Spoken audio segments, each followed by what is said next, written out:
திருச்செந்தூர் கோவிலில் பச்சை சாத்து சப்பரம். உலக புகழ்பெற்ற திருச்செந்தூர் அருள்மிகு சுப்பிரமணிய சுவாமி திருக்கோவிலில் நடைபெற்று வரும் மாசி பெருந்திருவிழாவின் 8ஆம் திருநாளாக சுவாமி சண்முகர் பச்சை சாத்து திருக்கோலத்தில் எழுந்தருளி பக்தர்களுக்கு அருள்பாலித்தார்.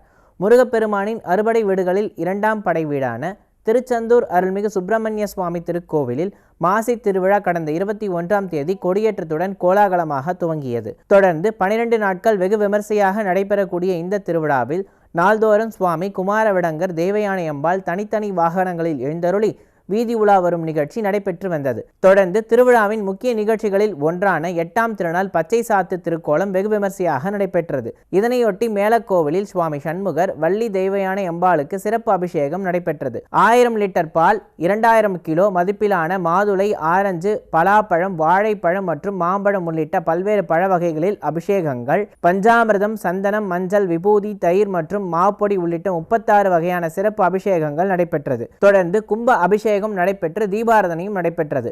இதில் பல்லாயிரக்கணக்கான பக்தர்கள் கலந்து கொண்டு வெற்றிவேல் முருகனுக்கு அரோகரா என பக்தி கோஷம் முழங்க தரிசனம் செய்தனர். அதனையொட்டி சுவாமி சண்முகருக்கு பச்சை மலர்களால் அலங்காரம் செய்யப்பட்டு மகா தீபாராதனையும் நடைபெற்றது. தொடர்ந்து சுவாமி சண்முகர் வள்ளி தெய்வயானை அம்பாள்களுடன் பச்சை கடைசல் சப்பரத்தில் பச்சை சாத்து திருக்கோலத்தில் எழுந்தருளி வீதி உலா வந்து பக்தர்களுக்கு அருள்பாலித்தனர். தொடர்ந்து திருவிழாவின் சிகர நிகழ்ச்சியான தேரோட்டம் இன்று காலை துவங்கி நடைபெற்று வருகின்றது.